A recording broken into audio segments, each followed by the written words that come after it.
네, 디모데후서 4장 1절에서 8절까지 말씀을 중심으로 진품 성도와 짝퉁이라는 제목으로 함께 말씀의 은혜를 나누시겠습니다. 저는 이 말씀을 준비하면서 어제 신문을 딱 보고 깜짝 놀랐어요. 왜냐하면 어제 토요일판 국민일보 딱 첫 면을 보니까 월세 살지만 명품엔 지갑 여는 한국판 신인류 그랬어요. 신인류. 그러니까 월세를 살지만 명품이라면 지갑을 연다는 거예요. 생활에 관계없이, 환경에 관계없이 그만큼 우리 대한민국 사람들이 명품에 관심이 많다는 거예요. 근데 그 명품의 기준이 어디 있죠? 이게 진품이 됐을 때의 명품이 되는 거예요. 일명 명품이라고 하면, 진품이라고 하면 뭐 유명한 상표를 얘기합니다.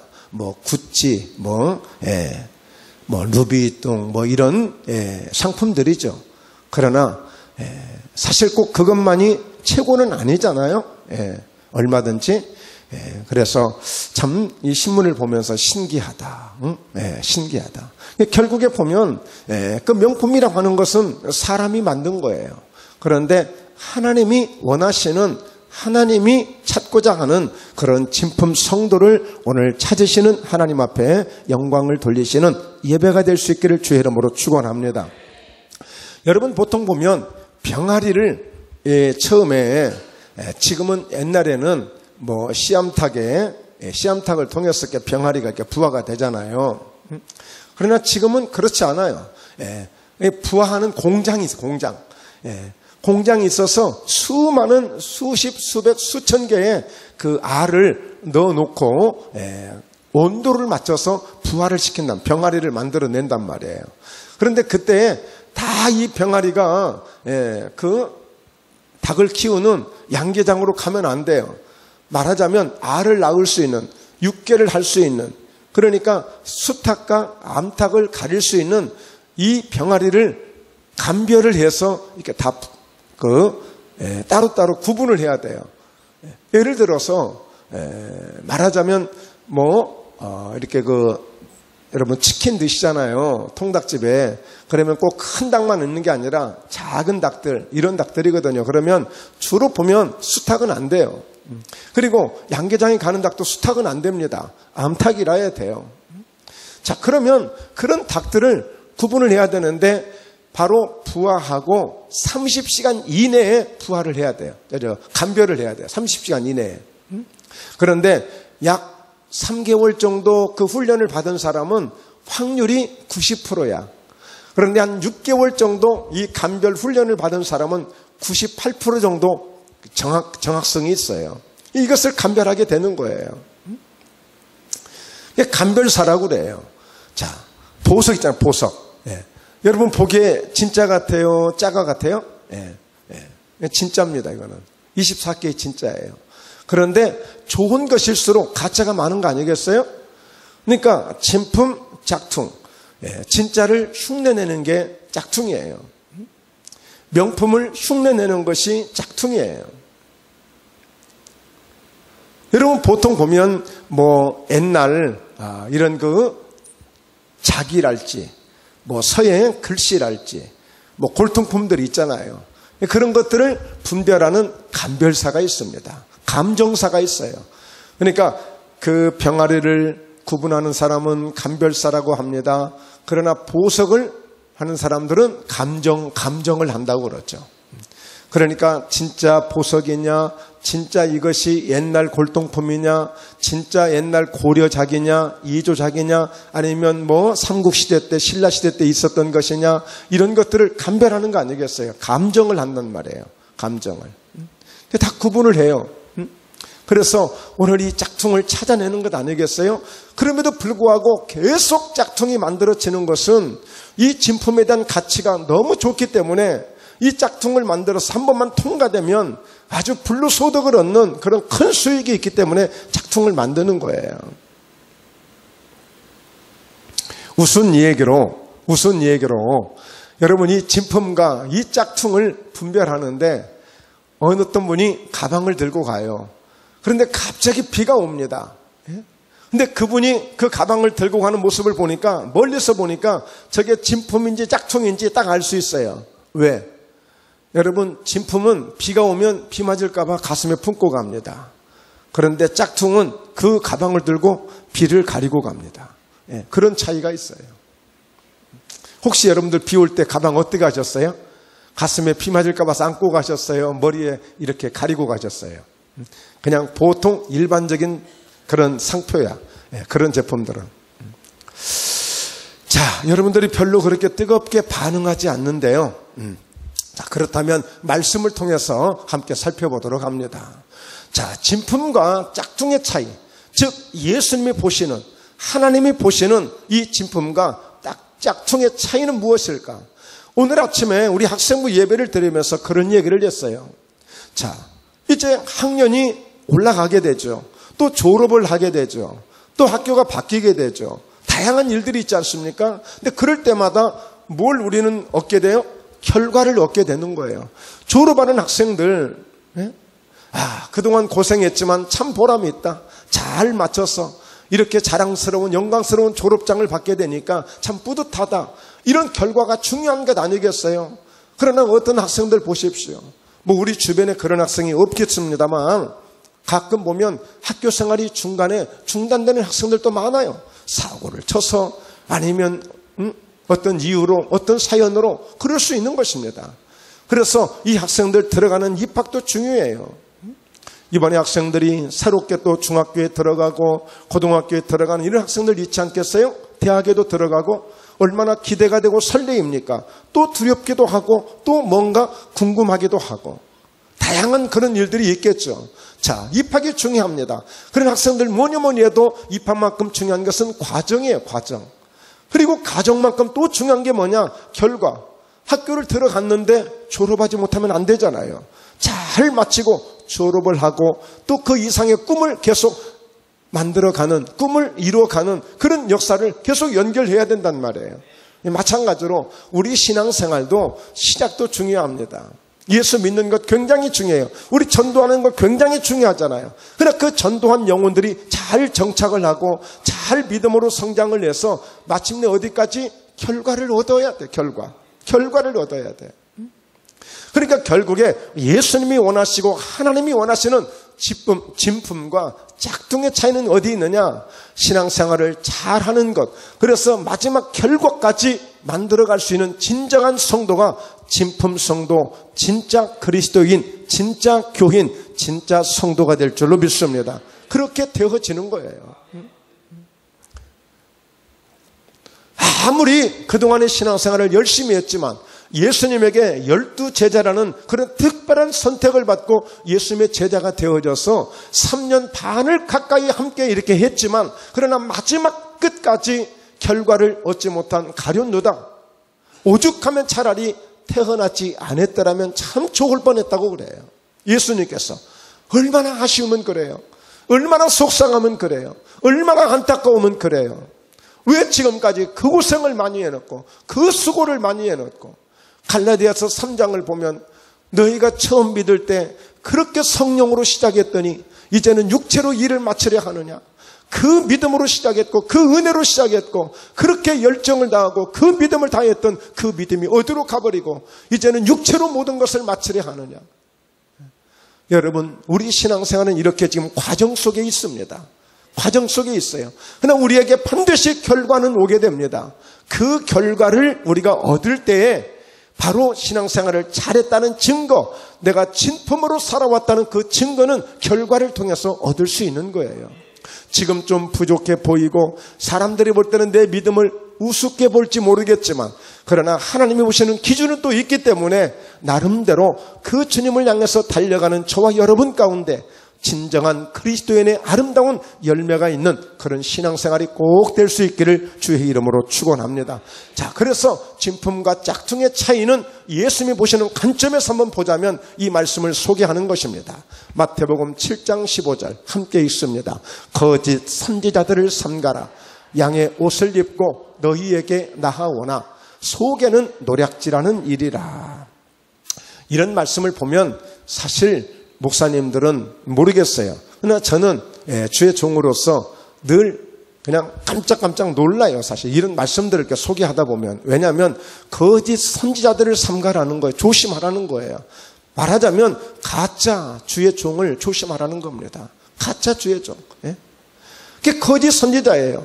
틀림없이 선지자인데, 틀림없이 목사님인데, 틀림없이 제사장인데 양의 옷을 입고 너희에게 나아오지만 그 외모로 봐서는, 겉으로 봐서는 정말 거룩해 보이고 아주 웅장해 보이고 대단해 보이는데 중요한 것은 속에는 노략질하는 이리가 들어있다는 거예요. 말하자면 양의 탈을 쓴 도둑이라는 거죠. 과일을 먹으면서 늘 신기하게 생각하는 것 중에 하나가 수박이에요. 수박. 모든 과일들은 그래도 겉이나 속이 그렇게 별반 다르지 않거든요. 겉을 보면 대충 짐작이 가요. 아, 어느 정도의 어떤 그 색깔이 있겠다, 어느 정도의 맛이 있겠다, 어느 정도를 짐작을 하는데 이 수박은 가늠할 수가 없어. 전혀 달라. 겉은 파란데, 겉은 그렇게 푸른데 속은 그렇게 빨갈 수가 없잖아요. 어떻게 이렇게 다를 수가 있어? 그래서 가끔 회자되는 말 중에 겉다르고 속다르다는 말이 있지 않습니까? 그러니까 이 말씀이 굉장히 무서운 거예요. 틀림없이 예수님은 가짜가 있다는 거예요. 진품이 있고 짝퉁이 있다는 거예요. 예수님이 지금 말씀하고 있어요. 그래서 우리 신앙생활이 중요한 거예요. 아무리 내가 보기에는 잠언서에도 그런 말씀 있죠. 사람들은 자기에 대해서 굉장히 후한 점수를 주는데 후한 점수를 준다고 그랬어요. 자, 16절 보십시오. 그러나 그들의 열매로 그들을 알지니 가시나무에서 포도를 또는 엉겅퀴에서 무화과를 따겠느냐. 결국에 모든 것은 결과입니다. 결과가 이것을 증명해 주기 때문에 결과 앞에는 이렇다 저렇다 말할 수가 없는 거예요. 아무리 선지자의 모습을 하고 아무리 선지자의 그런 양의 옷을 입고 나오었지만 결과에 열매가 없기 때문에 그동안에 그 모든 그 선지자는 가짜였다는 게 드러나는 거예요. 가짜였다는 게. 뭐 체분에 뭐 동물 뭐 무슨 보호단체 뭐 이렇고 저렇고 말도 많고 탈도 많던데요. 예, 저는 그렇게 큰 관심이 없는 사람이라 잘 모르겠는데 어쨌든 뭐 그렇게 천사 같았는데 알고 봤더니 아니더라는 거예요. 여기에 이제 사람들이 막 공분을 하고 화가 나고 막 그런 부분에 이제 사람들이 막 열을 받았다는 이야기를 하게 되는 것이죠. 그러니까 생각해 보세요. 어떻게 포도에서 엉겅퀴에서 무화과를 딸 수 있겠느냐. 무화과 나무는, 무화과 열매는 무화과 나무를 통해서만 맺을 수 있는 거야. 17절 이와 같이 좋은 나무마다 아름다운 열매를 맺고 못된 나무가 나쁜 열매를 맺나니. 그러니까 결국에 주님이 원하시는 진정한 참된 명품, 진품 그리스도인은 바로 아름다운 열매를 맺는 그런 나무가 되기를 원하고 있는 거예요. 예수님께서도 나는 포도나무요 내 아버지는 그의 농부시라 그랬어요. 그러니까 예수님은 참 포도나무다. 참이라는 말을 이와 같이 앞에 붙이고 계시잖아요. 많은 포도나무가 있지만 그 열매를 찌직찌직 맺지 못하는 그런 나무가 아니라 내가 맺어지는 열매만큼 참 열매를 맺기 때문에 바로 나를 통해서 절대 나를 떠나서는 아무것도 할 수 없다는 것을 알아야 한다는 것을 예수님이 강조해 주고 계시는 거예요. 보면 교회도 많고 예수 믿는다는 사람들도 참 많잖아요. 그래서 참 우리가 함부로 평가할 수 없는 일이지만 참 그 부분에서 예수님은 우리를 반드시 평가하신다는 사실을, 결과가 반드시 있다는 사실을 우리가 알아야 돼요. 자, 18절에 보면 좋은 나무가 나쁜 열매를 맺을 수 없고 못된 나무가 아름다운 열매를 맺을 수 없는 것이다. 그러니까 사실 우리가 지금 신앙생활 우리의 과정은 뭐냐? 좋은 나무가 되려고 해야 되는 거예요. 좋은 나무가.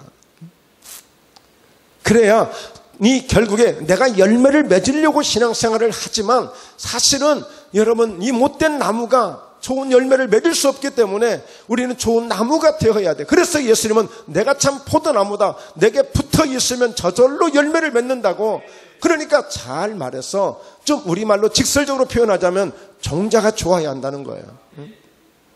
가시나무 되지 말고 포도나무가 돼야 되고 무화과 나무가 되어야 이와 같이 그 무화과를 통해서 포도나무를 통해서 오늘 사람들이 원하고 요구하고 사람들이 좋아하고 감사하고 감격해하는 감동을 받는 그런 열매를 얻을 수가 있다는 거예요. 그러니까 여러분, 사람들은 진품을 그렇게 좋아하는 거예요. 명품을 그렇게 좋아한단 말이에요. 내가 월세를 살고 있지만 월세를 살면서도 명품을 찾는 것은 명품에 대한 가치가 있고 명품에 대한 즐거움이 있고 명품에 대한 감동이 있기 때문에 명품을 알기 때문에 이 명품 병이 걸려서 이렇게 사는 거예요. 명품을 찾는 이유가 있는 거예요. 예. 우리는 나쁘다고 이해할지 모르겠지만 명품을 찾는 사람들은 그게 너무 감동이라는데 뭐 너무 좋다는데 어떻게 할 거예요? 나쁘다고만 말할 수 없잖아요. 그러니까 오늘 우리 그리스도인도 우리 성도들도 이와 같이 정말 진품 성도가 되고 명품 성도가 될 때 누구에게 감동을 주고 많은 사람들이 그 명품 성도를 통해서 감동을 받을 수도 있는 거예요. 명품을 사고 싶어 하는 것처럼 명품 성도를 좋아할 수밖에 없는 것입니다. 근데 명품이 그 진짜와 가짜의 차이점이 뭐예요? 가짜는 변하잖아요. 진짜는 변하지 않잖아요. 오래 쓰잖아요. 역시 다르잖아요. 낡았는데도 좋잖아요. 낡았는데도 뭔가 그 분위기를 만들어내잖아요. 그러나 가짜는 뭐 얼마 쓰지도 못했는데 자크가 고장이나 단추가 뚝뚝 떨어져. 여기저기 실밥이 터져. 여기저기 색깔이 변해. 그러니까 재미가 없는 거 그냥 버려지는 거예요. 그냥. 자, 그래서 아름다운 열매를 맺지 않는 나무마다 찍혀서 불에 던져. 가짜는 결국에 불에 찍혀서 던져질 수밖에 없는 거예요. 열매를 못 맺어요. 누구에게도 감동을 못 주는 거예요. 이러므로 그들의 열매로 그들을 알리라. 나더러 주여 주여 하는 자마다 다 천국에 들어갈 것이 아니요 다만 하늘에 계신 내 아버지의 뜻대로 행하는 자라야 들어가리라. 그러니까 우리는 주님을 찾고 주님을 의지하지만 더 중요한 것이 무엇이냐?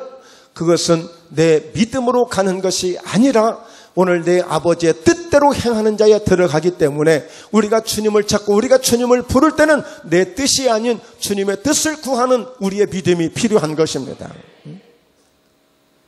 뭔가 내 소원을 들어주세요. 내 뜻을 들어주세요. 내 모든 것을 들어주세요 해서 내 중심의 신앙생활이 될 수 있습니다만 사실은 주님의 뜻을 구할 수 있는 그런 믿음, 그런 은혜가 필요할 줄로 믿습니다. 자, 22절입니다. 그날에 많은 사람이 나더러 이르되 주여 주여 우리가 주의 이름으로 선지자 노릇하며 주의 이름으로 귀신을 쫓아내며 주의 이름으로 많은 권능을 행하지 아니하였나이까 하리니.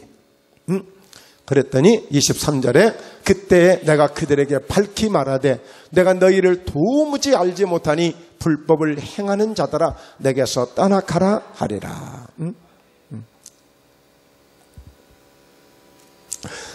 그 조명을 한번 껐다가 다시 켜세요.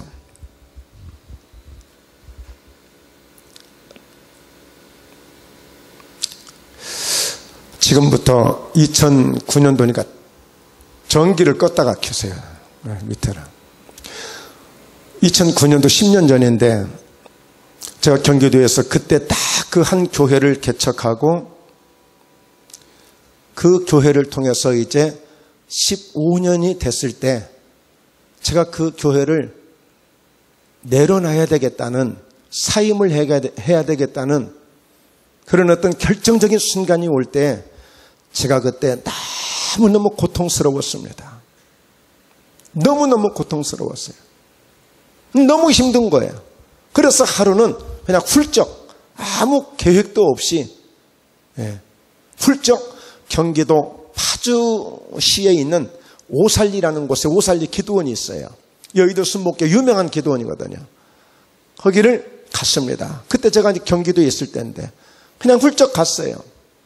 거기 가면 기도원이 상당히 넓고 큰데 그 기도원에는 공동묘지가 있어요. 공동묘지가 그동안에 수십 년 동안 오직 크리스찬들만 거기에 교회에서 운영하는 공동묘지인데 기도원 아주 굉장히 많아요. 거기 보면 많은 목사님들의 묘도 있고 장로님, 성도들의 묘들이 쫙 그 묘비에 직분들이 쫙 서져 쭉 있습니다. 근데 제가 그 기도원에 가서 마침 왜 하필이면 거기 가서 자리를 깔아놓고 기도를 했는지 모르겠어요. 왜냐하면 너무 마음이 얼마나 막 갈등이 심하고 고통스러운지 성전에 들어가도 아무 감정도 없고 말씀도 귀에 안 들어오고 기도도 되지 않고 찬양도 들어오지 않고 그래서 그냥 가서 그 외부에 그 무덤 쪽에 그 잔디에 돗자리 하나를 깔아놓고 그냥 앉아서 아버지 그냥 왔어요 그랬어요. 하나님 그냥 왔어요. 아버지 그냥 왔어요. 아마 1시간도 넘게 그 한마디만 계속했던 것 같아요. 그냥 왔어요. 왜 그랬느냐면 정말 그곳에서 금식도 많이 했고 정말 절기 때마다 가서 기도해서 은혜도 많이 받고 정말 하나님의 은혜를 많이 경험했습니다. 그때 만났던 그 하나님, 그 사랑을 생각하고 그 은혜를 생각하고 그래도 뭔가 하나님께 위로받고 싶었어. 어떻게 해야 될 줄 모르는 그 상황 속에서 그 절박한 상황 속에서 처절한 상황 속에서 그곳에 가서 그냥 아버지 그냥 왔어요 그랬어요. 그냥 왔어요. 그런데도 아무 응답이 없습니다. 한두 시간 정도 지금 10년 전 딱 이맘때인 것 같아요. 한 3월 때쯤 좀 3월 초 정도 됐을까요? 좀 춥더라고요. 이제 쌀쌀하더라고요. 그래서 일어나서 주섬주섬해서 그냥 옆구리에 끼고 지나가는데 묘비들이 쭉 있는데 저도 모르게 툭 장로님 지금 주님 앞에서 어떻게 계세요? 목사님 지금은 그 주님 앞에서 어떻게 계세요? 저도 이렇게 그냥 모르게 묻는 거예요. 비록 이 땅에서는 그분이 어떻게 살다 가셨는지 모르겠어요. 이 땅에서 어떤 믿음으로 가셨는지는 모르겠어요. 그러나 지금 중요한 것은 주님 앞에서 지금 어떤 모습으로 계시냐는 거예요. 지금 저는 어떤 모습이에요? 철저하게 처절하게 실패했다는 생각으로 갔어요. 너무 고통스러우니까. 정말 너무너무 내가 왜 이렇게 되어버렸을까? 왜? 잘 나가다가 막 대출을 24억을 받고 한 달 이자가 1,500만 원, 사채 이자가 500만 원, 막 이렇게 2,000만 원 이자를 내가면서 그 교회를 운영하고 있었어요. 막바지 이제 건축이 끝나고 그 상황에 어찌할 바를 모르고 모든 것이 내가 잘못했다. 내가 왜 이렇게 교만하게 이러다가 내 이런 일을 겪었을까? 완전히 실패자, 완전히 망해버린 느낌, 이런 느낌으로 뭔가 하나님, 뭔가 돌파구를 찾으려고 그냥 왔다고 그 기도하다가 가는데 그분들의 그 모습이 지금 이분은 주님 앞에서 그렇게 칭찬을 받고 사랑을 받고 그 주님과 함께 영생 복락을 누리고 있을까? 아니면 야, 너 그것도 믿음이라고 그렇게 믿음 생활하다 왔냐 해서 예수님께 오히려 책망이나 받지 않을까? 이런 생각이 드는 거예요. 장로님은 어떠셨어요? 지금 목사님은 어떻게 계세요? 성도님은 지금 어떻게 계세요? 이 질문이 되는 거예요. 그러면서 그때 사실은 진짜가 중요하구나. 내가 비록 실패했지만 지금 내가 실패했다고 가슴을 치며 밥도 제대로 먹지 못하고 이 고통 속에서 아파하고 있지만 내가 신앙마저 실패한다면 정말 그곳은 영원한 곳인데 어쩌면 이곳은 내가 아무리 지키고 뭐해도 잠깐 있을 이곳이지만 그러나 주님 앞에서는 영원토록 그 영광을 누릴 것인데 그러면서 그곳에서 제가 그냥 할렐루야 했습니다. 할렐루야 했어요. 하나님 그러면 제게 다시 한번 기회를 주세요. 욕심 부리지 않고 사심 갖지 아니하고 정말 영혼을 사랑하고 주님만 바라볼 수 있는 그런 신앙으로 다시 한번 도전할 수 있도록 그런 기회를 주시고 은혜를 주시라고 그러면서 굉장히 그때에 평안한 하나님의 응답을 받고 내려와서 제가 이 일을 추진하기 시작했어요. 그래서 결국에 그 교회를 내려놓을 수 있는 힘이 생겼던 것입니다. 아니면 얼마나 힘들든지 생각해 보세요. 15년 동안 그 교회를 일구고 가꾸며 세우는 그 교회와 생이별을 한다는 아픔 속에서 차라리 내가 죽는 게 낫지 않을까 이런 생각도 했단 말이에요. 그래서 어떻게 죽는 것이 가장 멋지게 죽을 것인가도 생각했단 말이에요. 그 정도로 제가 고민을 했단 말이에요.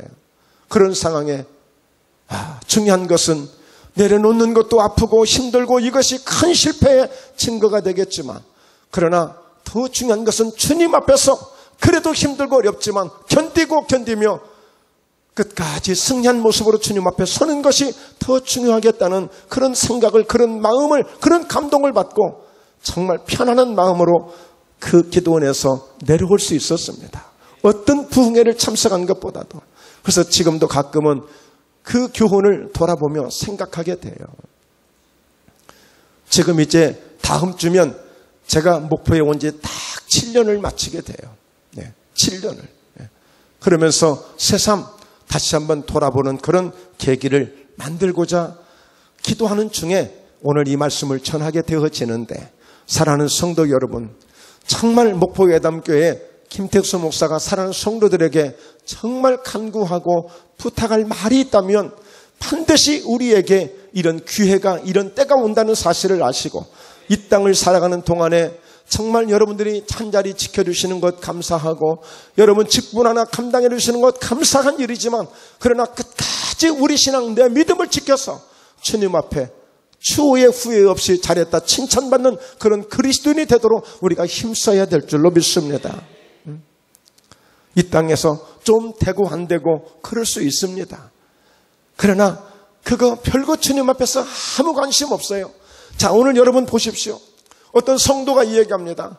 내가 이렇게 선지자 노릇도 했습니다. 귀신도 쫓아내는 능력도 있었습니다. 많은 권능을 행하며 내가 정말 많은 사람들에게 칭찬받고 대단한 소리 들어가며 엄청난 역할을 했습니다. 그러나 주님 말씀합니다. 어떡하냐? 내가 너를 모르겠다. 너 어디서 사역했는데? 너 어디서 살았는데? 네가 얼마나 했는데? 주님이 모르시겠다는 거예요. 여러분, 작은 정성이지만, 작은 마음이지만, 예수님은 어느 과부가 동전 2개 있는 것 전 재산이야 그거 주님 앞에 드림을 주님이 기억하시고 전부를 드렸다고 기억하시고 그를 칭찬하신 것을 보게 됩니다. 많고 적음은 우리의 기준이에요. 주님이 보시는 기준이 있어요. 주님이 평가하시는 진품과 짝퉁의 평가가 주님에게 있단 말이에요. 그러므로 때로는 사람이 나를 인정해 주지 않아도, 사람이 나를 몰라준다 할지라도 그 하나님을 바라보며 하나님이 인정해 주시는 이런 진품 그리스도인이 되도록 우리가 함께 나아가야 될 줄로 믿습니다. 그러니까 어떻게 말씀했어요? 아버지의 뜻대로 행하는 자라야 들어간다고 그랬어요. 자, 그렇다면 우리가 두 번째로 생각해 볼 수 있는 것은 진품과 짝퉁의 그 의미를 우리 예수님이 어디에 두셨을까를 한번 조심스럽게 찾아봤습니다. 자, 그것은 첫째, 자, 요한복음 1장 47절인데요. 같이 함께 읽습니다. 예수께서 나다나엘이 자기에게 오는 것을 보시고 그를 가리켜 이르시되, 보라, 이는 참으로 이스라엘 사람이라. 그 속에 간사한 것이 없도다. 자, 예수님의 제자 중에 빌립이라는 사람이 자꾸만 한 사람을 소개합니다. 내가 예수님이 우리를 부르셨어. 예수님이 이런 분이셔. 예수님 한번 만나봐. 예수님 끝내주시는 분이야. 예수님 능력이 대단하신 분이야. 그래서 나다나엘을 데리고 오는데 이 나다나엘이 뭐라고 얘기하냐면, 오늘 그 나사렛에서 어떻게 선한 것이 나오겠냐, 그런 나사렛 같은 그 촌구석에서 어떻게 인물이 나오겠냐, 이 얘기예요. 목포 같은 데서 어떻게 그런 인물이 나올 수 있겠느냐라고 얘기하는 거예요. 이번에 우리 학생들 가운데 3명이, 고등학교에 올라가는 학생이 3명인데 말하자면 이거 추첨을 해서 학교를 배정한단 말이에요. 근데 그 3명이 다 똑같이 여기 목상고등학교로 다 이렇게 배정이 됐어. 3명이. 자, 그렇게 하려고 해도 힘들 거예요. 그렇게 하려고 해도 힘들 거예요. 근데 그렇게 돼버렸어요. 그래서 도대체 제가 목포에 있지만 다는 모르잖아요. 그래서 목상고등학교가 도대체 어떤 학교야? 딱 들어가서 학교를 딱 펴보니까 첫 번째 학교 소개하는데 대통령을 배출한 학교 이렇게 딱 나오더라고. 네. 대통령을 배출한 학교. 말하자면 이 빌립이라는 사람이 나다나엘을 예수님에게 소개하려고 했더니, 야, 나사렛에서 무슨 선한 것이 나온다고 그 예수를 만나라고 그래? 에? 그런데도 이 빌립이 그래도 가서 만나봐 해가지고 그냥 예수님께 데려왔단 말이에요. 그러니까 예수님이 나다나엘이 자기에게 오는 것을 보시고 그를 가리켜 이르시되 보라 이는 참으로 이스라엘 사람이라 그 속에 간사한 것이 없도다 그랬어요. 그러니까 여러분 처음에는 예수님 나사렛에 무슨 선악이 나겠느냐 해서 별로 믿음이 없어 보이고 별로 관심이 없는 사람 같은데 예수님이 그를 볼 때는 그 사람을 제대로 본 거예요. 그러니까 주님이 보시는 게 뭐예요? 그 마음의 중심 아니겠어요? 하나님께서 중심을 보신다고 그랬는데 간사함이 없다고 그래요. 간사함이. 이 여러분 간사함이 없다는 얘기는 저 사람 변함없는 사람이야. 저 사람 변질될 사람 아니야. 저 사람 진짜 진품이야. 진짜야, 진짜. 참으로 이스라엘 사람이라고 그랬잖아요. 이건 뭐예요? 정말 하나님의 은혜를 받을 사람이고 하나님의 복을 받을 사람이라는 거예요. 예. 여러분, 가짜의 가장 그 슬픈 비화가 뭡니까? 변질돼 버린다는 거예요. 예. 그렇게 모방을 했고 그렇게 흉내를 냈고 진짜처럼 행사를 했는데 어느새 내가 변화돼 버린 거야. 변질돼 버린 거야. 변화와 변질은 다릅니다. 변화는 점점 좋아지는 것이고 점점 나아지는 것이고 점점 회복되는 것이지만 변질은 아예 잘못돼 버리는 거예요. 그러니까 이 가짜가 이 수치가 드러나는 이 변질되어지는 이 수치 앞에 가장 고개를 못 드는 거예요. 그런데 이 나다나엘은 그 속에 간사한 것이 없다는 거예요. 옆 사람에게 그렇게 한번 인사합시다. 꼭 예수님이 당신한테 하시는 얘기 같습니다. 이렇게.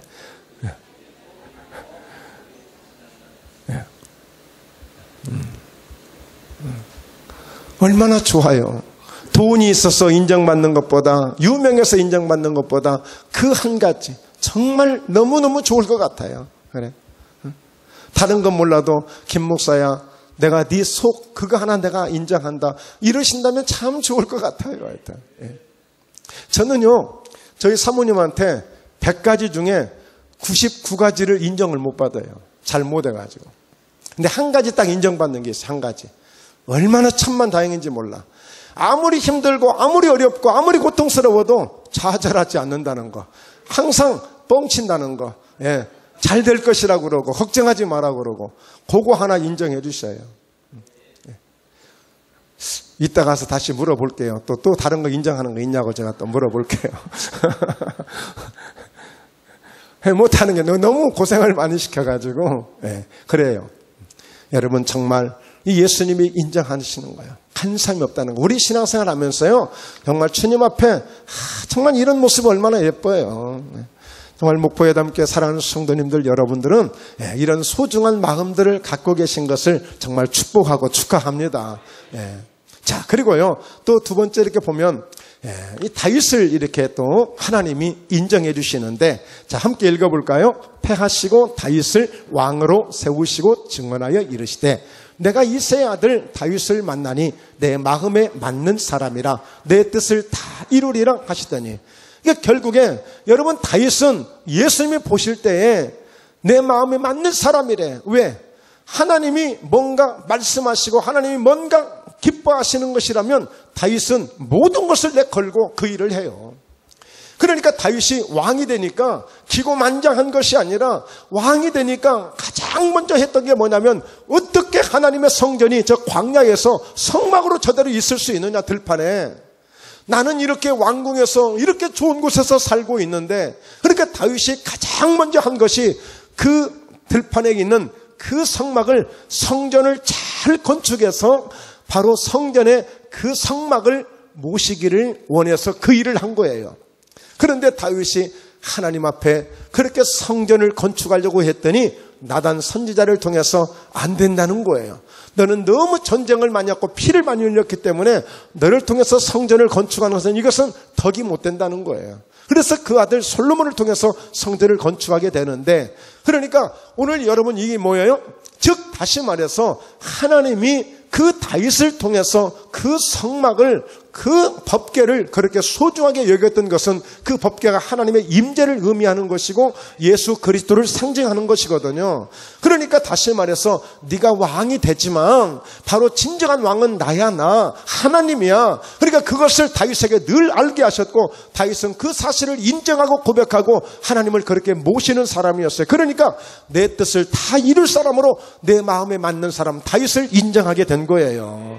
그러니까 여러분, 저와 여러분도 무엇인가 내 뜻을 지키는 것도 좋고 내 뜻을 이루고자 하는 것도 좋지만 하나님 뜻을 위해서 우리가 믿음으로 살아가는 이 진정한 믿음이 굉장히 중요한 것입니다.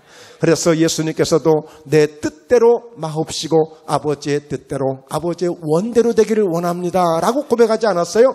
그러니까 오늘 우리는 정말 예수님의 마음에 맞는 사람, 하나님의 마음에 맞는 그런 성도, 그런 목포 예담교회가 되기를 주의 이름으로 축원합니다. 할렐루야. 네. 자, 그리고 세 번째 보면 마태복음 8장 10절 예수께서 들으시고 놀랍게 여겨 따르는 자들에게 이르시되 내가 진실로 너희에게 이르노니 이스라엘 중 아무에게서도 이만한 믿음을 보지 못하였노라.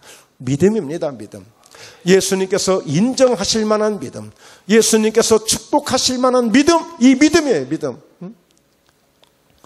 그러니까 단순하게 병만 고칠 수 있는 믿음이 아니라, 단순하게 내 문제만 해결할 수 있는 믿음이 아니라 주님이 인정해 주시는 믿음이라는 거예요. 그렇게 많은 믿음의 사람을 만나봤지만 이렇게 순수하고 이렇게 깨끗하고 이렇게 확실하게 믿는 믿음의 사람을 보시면서 예수님이 흥분하신 거예요. 예수님이 감동을 받으신 거예요. 즉 다시 말해서 진짜 믿음을 만났다는 거예요. 진짜 믿음. 예?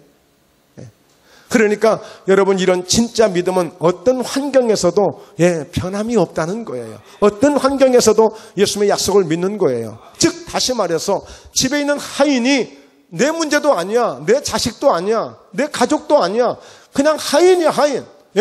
군사 중에 한 사람이야. 그러면 그가 아파서 죽을 수도 있고 잘못될 수도 있는데 마치 내 문제인 것처럼 그 문제를 들고 와서 예수님에게 말씀한 거예요. 예수님께서 그래 빨리 가자 그랬더니 아닙니다. 저도 제 수하에 군사들이 100명이나 있는데 오라면 오고 가라면 가고 하는데 어떻게 왕이신 예수님이 가실 수 있습니까? 말씀만 하셔도 됩니다. 그런 믿음을 통해서 예수님 말씀하시잖아요. 13절에 백부장이 이르시되 가라 네 믿은 대로 될지어다 하시니 그 즉시 집에 있는 하인이 나와버린 거예요. 이런 진짜 믿음. 그러니까 막 금식을 하고 믿습니다를 막 밤새도록 며칠 일주일씩 작정해서 만들어진 믿음이 아니라 항상 예수님을 진짜로 믿는 그 믿음이에요. 어떤 상황에서도. 한 번 믿었던 그 예수님이 이랬다 저랬다 하시는 분이 아니거든요. 우리에게 그런 믿음이 필요하다는 거예요. 좋을 때만 할렐루야, 안 좋을 때는 놀렐루야. 내 마음에 안 들 때는 놀렐루야. 그러면 안 돼. 언제든지 우리가 할렐루야 할 수 있고 하나님께 감사할 수 있는 그런 신앙이 되어야 될 줄로 믿습니다. 자, 그렇다면 오늘 진품성도 사도 바울을 소개하기를 원합니다. 오늘 본문 말씀이에요. 자, 본문 말씀을 한번 보게요. 디모데후서 4장 디모데후서 4장 1절부터 보면, 자, 1절 한번 같이 읽어봅니다. 하나님 앞과 살아있는 자와 죽은 자를 심판하실 그리스도 예수 앞에서 그가 나타나실 것과 그의 나라를 두고 엄히 명하노니. 자, 하나님 앞에서, 그리고 살아있는 자와 죽은 자를 심판하실 그리스도 예수 앞에서 그가 나타나실 것과 그의 나라를 두고 엄히 명하노니. 지금 누가? 사도 바울이 지금 아들 같은, 영적인 아들 같은 디모데에게 지금 권면의 말씀을 주고 있어요. 그러므로 오늘 진짜 성도가 되려면, 진품이 되려면 너 이렇게 해야 돼 라고 하는 교훈이에요. 뭐냐면 너는 말씀을 전파하라. 때를 얻든지 못 얻든지 항상 힘을 써라. 범사에 오래 참을 줄 알고 또 그리고 가르침으로 경책해주고 경계하며 권하는 일을 끊임없이 하라는 거예요. 그리고 3절에 때가 이르리니 사람이 바른 교훈을 받지 아니하며 귀가 가려워서 자기의 사욕을 따를 스승을 많이 두고, 즉 가짜가 많이 생긴다는 거예요. 이제 변질될 사람들이 많이 생긴다는 거예요. 바른 교훈을 받지 않아요. 아무리 좋은 얘기를 해줘도 말 안 들어요. 진리의 말씀을 그렇게 강조해도 들으려고 하지 않아요. 관심을 갖지 않아요. 그리고 오히려 귀가 가려워서 자기의 사욕을 따를 스승을 많이 두고 자기한테 달콤한 얘기해주는 사람을 따라가요. 자기에게 뭔가 좋은 소리만 해주는 사람을 따라가요. 뭔가 주님 입장이 아니에요. 믿음의 입장이 아니에요. 이 타산에서 자기 신앙을 믿음을 가지려고 하는 거예요. 엉터리죠, 엉터리. 그리고 또 4절에 그 길을 진리에서 돌이켜 허탄한 이야기를 따라. 그 길을 귀가 가려워서 사욕을 따르고 그 길을 진리에서 돌이켜. 귀가 가렵다는 얘기는 뭐예요? 무슨 이 얘기하면 금방 넘어가는 거예요. 이렇게 저렇게 몇 마디 하면 쏙 넘어가요. 그래서 예배 드릴 때 그렇게 강조하고 그렇게 믿음으로 선포하고 하지만 별로 관심 없어요. 그런데 누가 뭐 한 얘기해주면 귀가 가려워서 쏙 그냥 그 말에 쏙 넘어가서 그랬느냐고 저랬느냐고 아이고 내가 몰랐다고 그러고. 누가 그랬어요? 사탄이 누구에게? 하와에게 너 이 과일 먹지 말라고 그래서 선악과 먹지 마. 아이고 그건 네가 잘못 알았어 그래. 이거 먹으면 눈이 밝아져가지고 네가 하나님처럼 돼버려. 근데 하나님 뭘 그걸 원하시겠냐? 아이고 네가 속았구나. 그래? 아이고 내가 속았네. 얼른 훅 따먹고 말아버렸어요. 그러니까 여러분 귀가 가려워서 그런 거예요. 귀가 가려워서. 깃밥이 있어서 가려운 게 아니라 이렇게 뭐 무슨 이 얘기하면 귀가 가려워서 솔깃하게 금방 넘어가는 게 이게 귀가 가려운 거예요. 그러면서 진리에서 돌이켜 허탄한 이야기를 따라. 허탄한 이야기. 세상 이야기를 따라가고 이런저런 수많은 세상 속에 있는 이야기들 많잖아요. 오죽하면 가짜 뉴스가 뭐 판을 치는 어쩌느니 이런 허탄한 이야기에 관심이 많아요. 오직 진리의 말씀에 여러분 관심을 가지시기 바랍니다. 할렐루야. 자, 그리고요. 자, 5절을 같이 읽어요. 5절 같이 읽습니다. 시작. 그러나 너는 모든 일에 신중하여 고난을 받으며 전도자의 일을 하며 내 직무를 다하라. 진품성도 정말 진짜 그리스도인이 되려면 어떻게 해야 되느냐고 모든 일에 신중하라는 거예요. 모든 일에. 주의 일을 하면서 그냥 기분에 감정에 쏠리지 말고 늘 신중하게 생각하고 하나님 내게 맡겨주신 일들, 하나님이 내게 감당하게 하신 일들을 신중하게 생각하고 그리고 고난을 받을 각오를 하라는 거예요. 여러분 주와 복음을 위해서 주님과 복음을 위해서 고난받을 각오를 하셔야 됩니다. 여러분 신앙생활을 마음 편하게 행복하려고 다 좋아요. 그러나 복음을 위해서만큼은 내가 고난도 감당할 수 있는 이런 믿음이 있어야 돼요. 고난을 감당할 수 있는 믿음.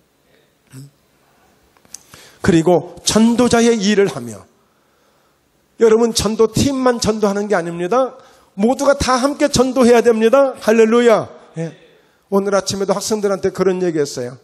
5명 이상 전도하면 제주도 갔다 올 수 있는 티켓 끊어준다고. 10명 이상 전도하면 베트남 갔다 올 수 있는 티켓 끊어준다고. 그만큼 전도 많이 하자는 거예요. 그 표에 티켓에 우리가 마음을 쓸 게 아니라 그만큼 얼마나 좀 전도가 필요하면 이런 얘기까지 해야 되겠어요. 여러분 목사님만 전도하는 게 아니고 오늘 전도하는 사람만 전도하는 게 아니라 모두가 다 이렇게 해야 돼. 정말 진짜 진품 성도가 되고 진짜 그리스도인이 되려면 우리 모두가 함께 이 전도하는 일에 다 매진해야 됩니다. 이게 특별한 사람만이 하는 게 아니에요. 왜? 전도하면 가장 큰 상을 많이 받는데 하나님이 가장 기뻐하시는 일이라는데 주의 뜻대로 행하는 자라야 천국에 갈 수 있다는데 주의 뜻이 뭐예요? 영혼을 구원하라 우리를 구원해 주신 거예요. 그리고 내 직무를 다하라는 거예요. 예, 그렇습니다. 목사로서 또 장로로서 안수집사 권사로서 우리에게 맡겨주신 직무를 다하는 것, 이것은 지극히 당연한 일이에요. 특별한 일 같지만 사실 주님 앞에 이렇게 할 수 있는 것만으로도 감사하고 써주신 것만으로도 감사하고. 왜 그럴까요? 나는 천재와 같이 내가 벌써 부어지고 나의 떠날 시각이 가까웠다. 그렇게 실력이 대단하고 능력이 대단하고 정말 더 많은 복음을 전해야 될 사도 바울이 떠난다는 거예요. 이 어쩔 수 없는 이게 역사입니다. 역사. 어쩔 수 없는 역사예요. 누구나 다 떠나게 되는 거예요. 아무리 훌륭했던 목사님도 아무리 그렇게 교회에서 그렇게 충성했던 사람도 때가 되면 떠나야 되는 것이 이것이 순리예요. 그렇잖아요. 우리 부정할 수 없는 거 아니겠어요? 그런데 바울은 천재와 같이 전제가 뭐예요? 그냥 제물을 드리는데 그 위에다가 포도주를 부어서 이것은 그리스도의 보혈을 의미하는 거예요. 십자가의 그 주님의 죽으심을 의미하는 거예요. 전제와 같이 자기가 순교를 당할 것을 오늘 이렇게 미리 이야기하고 있는 거예요. 바울이 나는 이렇게 떠날 것이다. 그러므로 나는 비록 내가 떠날 때가 되어졌지만 나는 지금까지 선한 싸움을 싸우며 왔다. 선한 싸움을. 네. 여러분, 우리는 오늘 또 싸워야 됩니다. 내일 또 싸워야 되고 매일 싸워야 돼. 근데 그 싸움이 무슨 싸움? 선한 싸움이야. 내 믿음을 지키기 위한 싸움, 저 영혼을 구원하기 위한 싸움, 하나님의 나라를 세우기 위한 싸움, 우리가 교회를 부흥시키기 위한 싸움, 계속 싸워야 되는 거예요. 이 싸움을 해야 돼요. 좋은 말로 우리가 사랑 싸움한다 이렇게 이야기합니다만, 선한 싸움을 싸우는 그리스도인이 돼야 돼. 진정한 진품 성도가 되려면, 여러분, 진품이 만들어지기까지, 인정을 받기까지 그냥 그게 그렇게 되냐고요. 막 3대째 4대째 계속 그 제품을 만들면서 마침내 입소문에, 그리고 마침내 써본 사람들의 모든 평가를 통해서 진품이 되는 거 아니겠어요? 명품이 되는 거 아니겠어요? 하루아침에 되는 게 아니잖아요.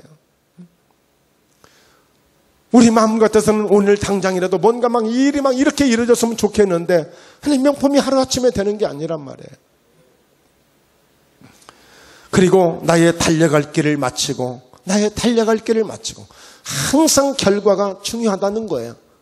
나의 달려갈 길을 잘 마치는 것, 이게 중요한 겁니다.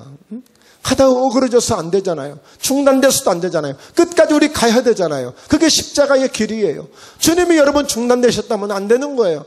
주님은 끝까지 달려갈 길을, 그 감당해야 될 그 십자가를 지고 끝까지, 넘어질지라도 또 넘어질지라도 정 안 되면 구레네 시몬을 불러다가라도 그 십자가를 지고 가야 되는 것이 십자가의 길이에요.